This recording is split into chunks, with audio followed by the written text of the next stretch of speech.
I was standing by my kitchen window when I noticed a silver Honda slowing down on the county road before stopping near our front gate. I recognized that car instantly, my sister Vanessa.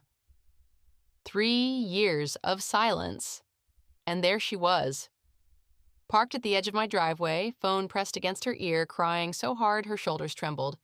She stared at the house, our house, the one my husband Derek built with reclaimed timber and rough, hard-working hands, the same house my father once said we could never afford.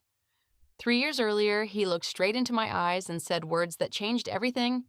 Those words cost him his store, his reputation in town, and eventually both of his daughters.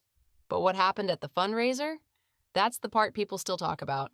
Welcome back to Calm Drama Stories. I'm Sarah, 32, a CPA who spent 8 years managing my family's books for free. This is the story of what happened when my parents handed my sister $100,000 for her wedding and told me I didn't deserve a single cent. If you've ever poured everything into people who never saw your worth, stay with me. I grew up in Mon, Georgia, in a yellow clapboard house 3 blocks from Main Street, where my father, Richard, ran Henderson Hardware for 22 years. He opened it with borrowed money from his parents when I was 10. My mother, Janet, left nursing to run the register. For 2 decades, that store was everything: our income, our identity, our dinner conversation every Sunday. I started doing the books when I was 24, right after passing my CPA exam. Dad's accountant retired. Hiring another one would cost $45,000 a year, so I offered to do it myself, for free. I told myself it was temporary. That was 8 years ago. Every quarter, I balanced the ledger, filed taxes, reconciled invoices, handled payroll for 3 part-time employees. I caught a $14,000 billing mistake from a lumber supplier in year 2. I renegotiated insurance and saved them $6,000 annually. Nobody celebrated. Nobody thanked me. The closest I got was Dad glancing at a report and saying, "Looks right." My sister Vanessa was 3 years younger. She worked at a boutique on Mulberry Street. Beautiful, charming, photogenic. She was the one featured in family Christmas cards, the one Mom proudly introduced at church lunches, the one whose engagement photo went on the mantle before the ring was even resized. I was the one with spreadsheets open on Christmas morning. Then came April. Vanessa got engaged, Bradley Parker sales manager at the Honda dealership, fast talker, big spender. The engagement dinner happened at my parents' house, pot roast, fine china, expensive champagne. Vanessa held out her hand so everyone could admire the ring, 2-carat diamond. Bradley smiled like he'd won a prize. Then Vanessa started describing the wedding. Lake Sinclair venue, 200 guests, live band, custom designer dress, imported orchids. "We're looking at around $80,000. Bradley said casually, "Maybe more with upgrades." My parents exchanged a look. Not concern, not worry, a decision. That's when I felt the room shift, and I had no idea. I was about to hear the sentence that would destroy our family. My father placed the carving knife down, wiped his hands with a cloth napkin, and cleared his throat. "We've made a decision," he said. My mother nodded beside him. "We're giving Vanessa $100,000 for her wedding." The table went silent. Vanessa squealed. Bradley nearly jumped from his chair. My mother pulled Vanessa into a hug, tears filling her eyes. I sat there frozen. Doing what I always did, math, $100,000, more than double the annual profit of Henderson Hardware, more money than I had saved in my entire career, more than 2 years of unpaid bookkeeping. I opened my mouth, closed it, then tried again. "Derek and I have been talking about marriage, too," I said quietly. "Nothing huge, maybe just a small ceremony." My father cut me off. He looked directly at me, not past me, at me. "You don't deserve any help." Just like that. Flat, cold, final.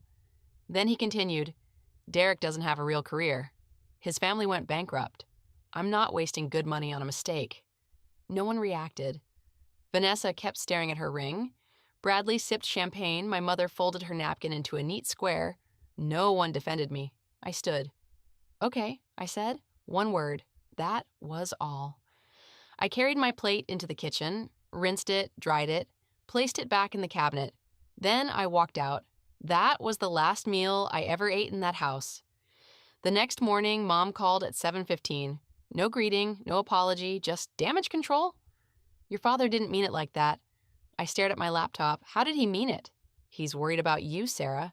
Derek is sweet, but he doesn't have stability. Stability. That word hung in the air. My mother married a man who borrowed $40,000 from his parents and nearly lost everything in year one. Yet somehow Derek was the unstable one. I understood something that morning. This wasn't about Derek. Derek was the excuse. Control was the real issue. My father needed everything to fit his blueprint. Safe job, safe marriage, predictable future.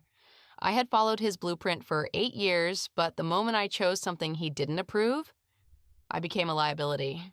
And my father never invested in liabilities. Vanessa's engagement party came 3 weeks later.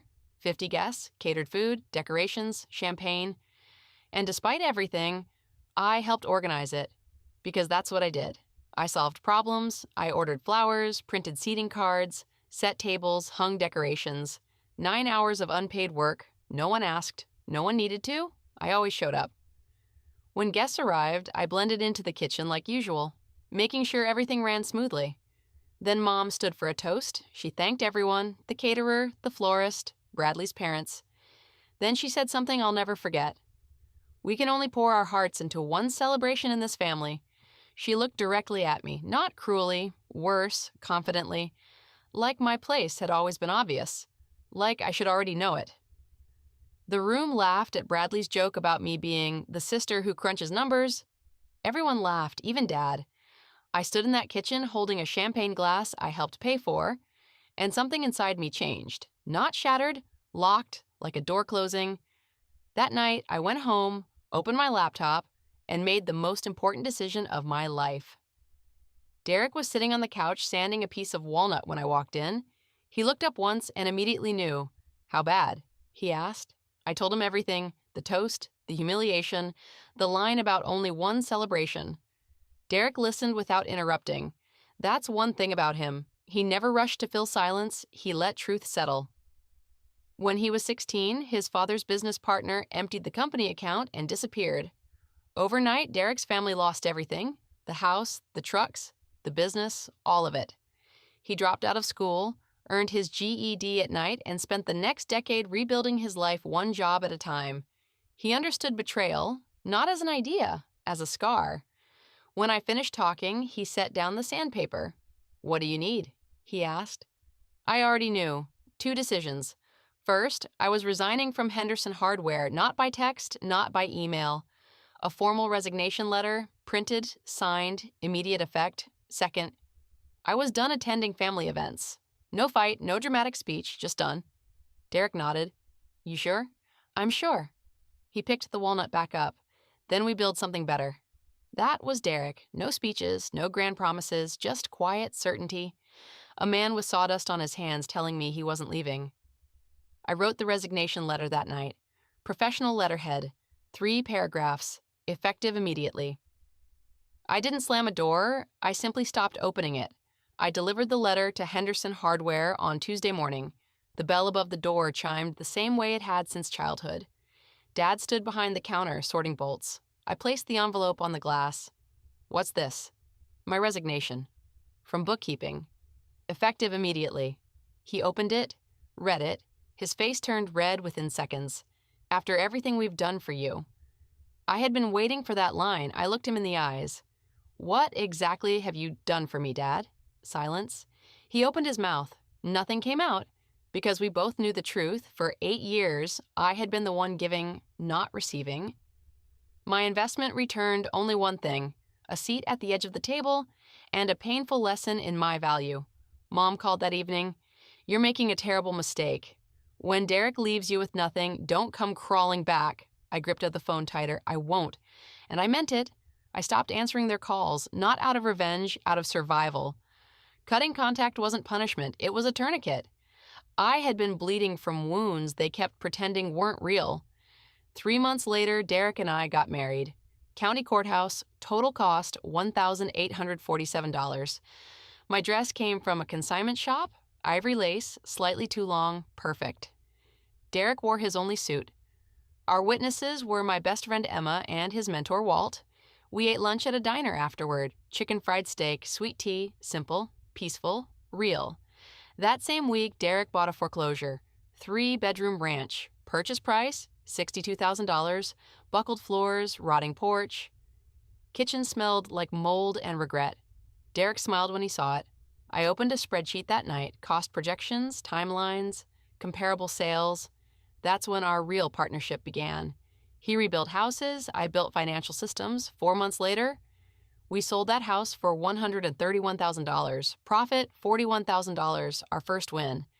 And while my family was planning an $87,000 wedding, Derek and I were quietly building something far more dangerous: freedom. Vanessa's wedding happened that September. I wasn't invited. Emma went and told me everything later. Lake Sinclair, over 200 guests, live band from Nashville, imported orchids, luxury catering, final cost, $87,000. My father gave a speech about investing in the future. Meanwhile, Derek and I were closing our second flip. Purchase price, $71,000. Renovation, $34,000. Sale price, $158,000. Profit, $53,000. My sister spent nearly $100,000 on one night. We made over half that in 8 weeks. I didn't keep score, but numbers have a way of staying with me. 1 year later, Derek and I had completed 3 flips. Total profit, $127,000. We formed Morrison Property Group. I handled accounting, permits, financing, and contracts. Derek handled construction and design. Together, we worked alike gears in the same machine. That spring, we bought 5 acres outside town. Rolling hills, live oak trees, quiet land, price, $78,000. Derek walked the property for 10 minutes without speaking. Then he turned toward me. This is where we build our home. That same year, I started reviewing old Henderson hardware records, my copies, my backups, my files. I wasn't planning revenge. I wanted clarity. I calculated every hour I worked, every tax filing, every payroll cycle, every vendor negotiation. Then I priced each service at market rate, licensed CPA rates in Georgia, quarterly bookkeeping, tax prep, payroll management, cost-saving negotiations, page after page, entry after entry, 47 pages total. Then I reached the final number, $247,300. I stared at it for a long time. $247,000. That's what 8 years of free labor looked like. My parents gave Vanessa $100,000 for a wedding. They told me I deserved nothing, and the entire time, I had subsidized their survival. I closed the ledger, didn't call anyone, didn't post online. I simply understood. Something inside me settled. Not anger, truth. I was never the daughter who didn't deserve help. I was the daughter who had been helping all along. By year 2, Morrison Property Group exploded. 6 flips completed, 12 rental units, revenue climbing fast. We hired our first employee. Then construction began on our house. Modern farmhouse design, wraparound porch, reclaimed beams from houses we flipped, oak, walnut, pine. Every board carried history. Derek said something while framing the living room. Every board has a story, just like us. The community started noticing. We sponsored youth baseball, hired local contractors, supported community projects. People began talking. The Morrisons are building something big. Then, one Thursday afternoon, Dad walked into our office. First time seeing him in nearly 2 years, he looked older, thinner, walking with a cane. His back had worsened, but his jaw was the same, stubborn, rigid. He stood in front of my desk. No greeting, no apology, just one sentence. "You need to come back and help with the books." I stayed seated. "Family helps family," he added. I looked at him calmly. "Family also shows up to weddings." He blinked. That line hit him harder than expected. "We were trying to protect you," he said. I gestured around the office. Glass walls, employees, listings, contracts. Protect me from what? Building this? For the first time in my life, my father had no answer. 3 weeks later came the community fundraiser. Biggest social event of the year. 200 guests, business owners, church leaders, teachers, families. And for the first time in nearly 3 years, my parents, my sister, and I would be in the same room. Derek and I arrived at 6:30. I wore a simple navy dress. No designer label, no statement piece, just confidence. My parents sat near the back. Table 14. I saw them immediately. Dad looked smaller. Mom wore her church smile. Vanessa sat beside them, stiff and silent. Derek squeezed my hand. Then the event began. At 7:15, Linda Prescott stepped to the microphone. She thanked volunteers, donors, sponsors. Then she smiled. This year's presenting sponsors represent everything this town values. She paused. In just 3 years, they built one of the most respected property companies in Middle Georgia. Please join me in thanking Derek and Sarah Morrison of Morrison Property Group. The room stood, 200 people, applauding, standing, for the daughter who had once been told she didn't deserve help. I stood, nodded, sat down, no speech, no performance. Across the room, my family remained seated, frozen. Dinner continued. People came to our table all night, compliments, handshakes, respect. Then Dad found me during the silent auction. His voice stayed low, controlled. You've made your point. I looked at him. I'm not trying to make a point. Then stop making us look bad. I exhaled slowly. I'm not making you look like anything. I'm just living my life. He clenched his jaw. We gave Vanessa that money because she needed it more. I finally turned fully toward him. I needed something too. What? Belief. Faith. The same faith you gave her without hesitation. He said nothing, because there was nothing left to say. Then, 8 minutes later, Mom walked toward our table, fast, emotional, mascara beginning to run. She stopped in front of everyone, voice shaking. You're punishing us. The nearby tables went silent. Then she got louder. You built this whole life just to throw it in our faces. I stood, calm, steady. No, Mom. I built this life because you told me I was on my own. So I went on my own. Her voice cracked. We sacrificed everything for this family. I looked directly at her. You sacrificed for the family you chose. I wasn't part of that family. Vanessa stepped forward, angry, hurt. You always had to prove you were better. I looked at my sister. I never needed to be better, Vanessa. I just had to survive without you. Silence. Complete silence, 200 people watching. No one moved, no one spoke. Then Mom began crying. You don't know what it feels like to watch your daughter walk away. I held her gaze. You're right. I don't know what that feels like. I only know what it feels like to be the daughter who had to. Then I sat down. That was it.